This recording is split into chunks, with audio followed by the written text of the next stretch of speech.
Alors Maëlle, tout le monde se félicite de la baisse des taux, mais est-ce qu'il ne faudrait pas tirer la sonnette d'alarme? Parce que ça va sans doute surprendre beaucoup de gens, mais finalement, le recul des taux ne profite pas à tout le monde. Alors, en fait, il y a les taux très très bas, c'est une excellente nouvelle parce que ça permet d'emprunter et que l'emprunt coûte moins cher. La problématique aujourd'hui qu'on a, ce n'est pas les taux d'intérêt en tant que tels, c'est le niveau des taux d'usure. Alors, le taux d'usure, qu'est-ce que c'est? Oui. Oui, parce que ce mot n'est pas très très joli. C'est en départ quelque chose qui a été mis en place pour protéger l'emprunteur, à savoir un niveau maximum auquel il peut emprunter. Alors, il est calculé simplement, on dit, bah voilà, le taux moyen il y a 3 mois, c'était pour les 3 derniers mois, c'était ça, et on ajoute une marge de 30%. D'accord. Le problème, c'est qu'effectivement, comme on est aujourd'hui dans une politique, dans une situation de taux extrêmement bas, ce taux d'usure est très très bas. Et ce taux d'usure, il englobe tout. Ce n'est pas le taux nominal du crédit, c'est le taux, l'assurance, la garantie, les frais de dossier, les éventuels honoraires d'un courtier. Tout ça doit rentrer là-dedans et il ne peut pas dépasser 2,83 pour une durée, par exemple, autour de 20 ans. D'accord. Donc, c'est là où le bas blesse. Parce qu'aujourd'hui, on a des gens qui seraient finançables, mais parce qu'ils sont un peu plus âgés ou ils ont un petit pépin de santé, leur assurance va leur coûter un peu plus cher et du coup, ils vont se retrouver, on va dire, bah, écoutez, on ne peut pas vous financer parce que votre dossier va dépasser le taux d'usure, alors que ce serait totalement finançable. Donc on arrive à un effet un peu double peine, dire des gens malades ou un peu plus âgés qui du coup peuvent pas emprunter, et puis surtout ça a l'effet contraire à ce qui était au départ le taux d'usure.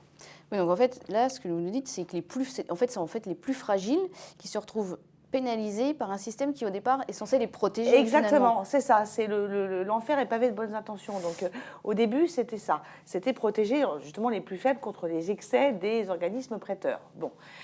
Sauf qu'aujourd'hui, c'est pas quelqu'un qui est jeune et qui gagne très bien sa vie qui va se faire exclure. Oui, si on est jeune, en bonne santé et qu'on a des revenus, on va déjà avoir un taux d'intérêt très très bas, très bas, et en plus, on va être assuré pas très cher puisqu'on est jeune et plutôt en bonne santé. En revanche, dès que vous êtes un peu plus âgé, l'assurance va être plus chère. Vous avez un peu de diabète, vous avez un petit problème de santé, paf, l'assurance monte. Et vous avez des exemples Ah bah oui, on a plein d'exemples qui remontent de notre réseau. Hein. Alors, c'est beaucoup de seniors. Ça peut être des petits emprunts aussi, parce que plus l'emprunt est petit, plus la durée sera courte. Donc, le taux d'usure est encore plus bas. Alors, ça conduit à des gens auxquels on dit, bah, écoutez, c'est simple, vous pourriez emprunter sur 9 ans, ça vous coûterait tant.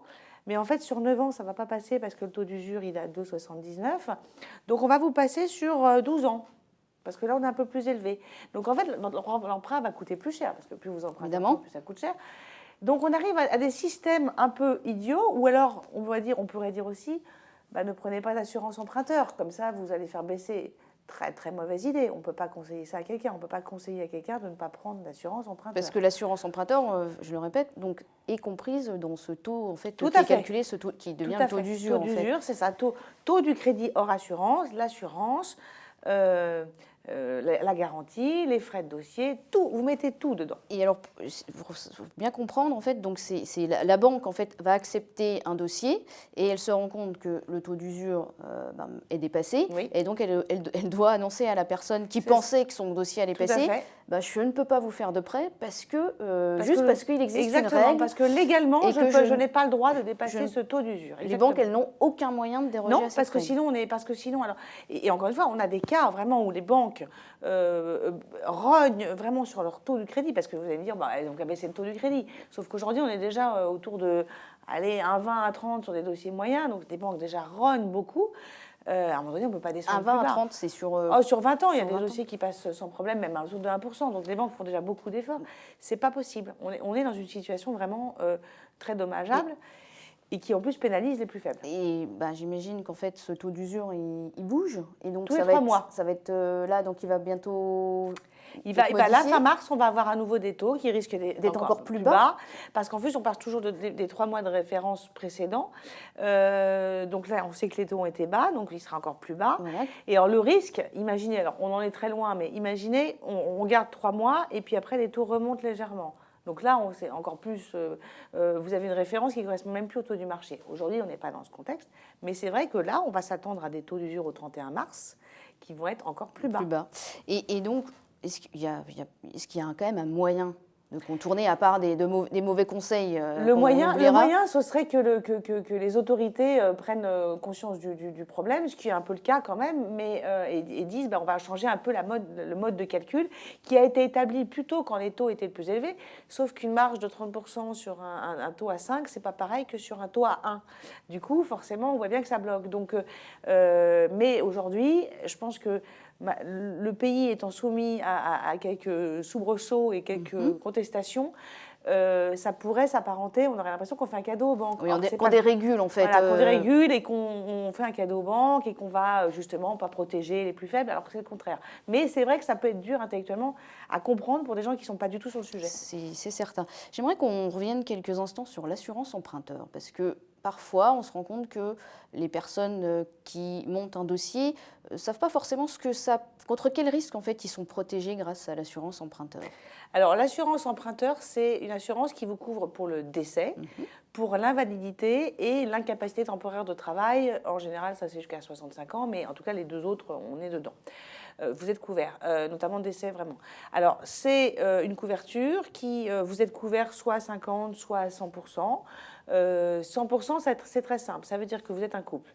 Si par exemple, monsieur est couvert à 100%, monsieur décède, le prêt est remboursé par l'assurance. Donc, c'est des choses qui sont quand même... On ne peut pas aujourd'hui emprunter. Dans 99% des cas, il faut une assurance, à moins d'avoir à émettre une somme d'argent équivalente. Ce ne serait pas prudent pour la plupart des gens. Aucune banque ne vous prêtera sans assurance aujourd'hui. Et finalement, est-ce que les gens s'intéressent au taux de cette assurance, parce que ça commence à représenter un pourcentage important, bien sûr, avec la baisse des taux d'un côté. Alors, pas tellement. En fait, l'intérêt des gens porte vraiment sur le taux d'emprunt, parce que ça, c'est quelque chose qu'on maîtrise, c'est le coût de l'argent, donc c'est assez simple. L'assurance est très, très souvent mis de côté. Donc, en général, ici, ils ne comparent pas forcément. Il y a aujourd'hui plusieurs lois qui permettent, c'est ça, j'allais vous poser la question. Même si vous avez signé une assurance sans trop regarder, vous pouvez, dans l'année qui suit la signature de l'offre de prêt, changer d'assurance. Ça, c'est la loi Hamon. Et puis ensuite est venu s'ajouter à ça l'amendement Bourquin du sénateur du même nom, et qui permet à chaque date anniversaire, de revoir son assurance emprunteur et d'en changer. Donc en fait, vous n'êtes plus figé, même si vous vous rendez compte que que vous avez signé un peu vite et que vous n'avez pas du tout regardé ça, parce qu'il y a beaucoup de gens qui ne regardent pas du tout, ils sont accrochés au taux. Vous pouvez, après coup, changer d'avis et regarder un peu à côté. Et ça, vous voyez... Est-ce que vous voyez finalement des gens qui utilisent ces deux lois? Assez peu. Aujourd'hui, c'est même pas 20% des demandes d'assurance emprunteur sur notre site. C'est beaucoup de paperasse C'est toujours un peu de paperasse, parce que c'est du crédit, c'est de l'assurance. Donc oui, il y a effectivement de la paperasse. Quelques dossiers. Mais ce qui est toujours paradoxal, c'est que c'est les gens qui ont les revenus les plus élevés qui sont dans nos clients à ce moment-là, qui, en gros, qui ont bien compris l'intérêt, qui ont bien compris l'intérêt, et les revenus plus modestes passent complètement à côté, ou bien souvent, donc c'est un peu dommage.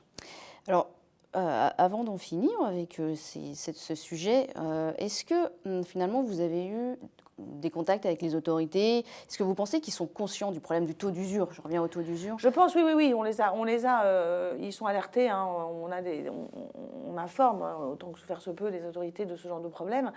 Maintenant, encore une fois, le contexte politique c'est vraiment ça qui bloque, ne favorise pas, je ne dis pas qu'on aurait tout de suite changé la formule, mais ne favorise pas ce genre de changement et de modifications qui, encore une fois, pourraient apparaître pour nos concitoyens comme un cadeau aux banques. Or, ce n'est pas le cas, mais ça pourrait être ça. Donc, politiquement, c'est compliqué. Maëlle, merci. Merci.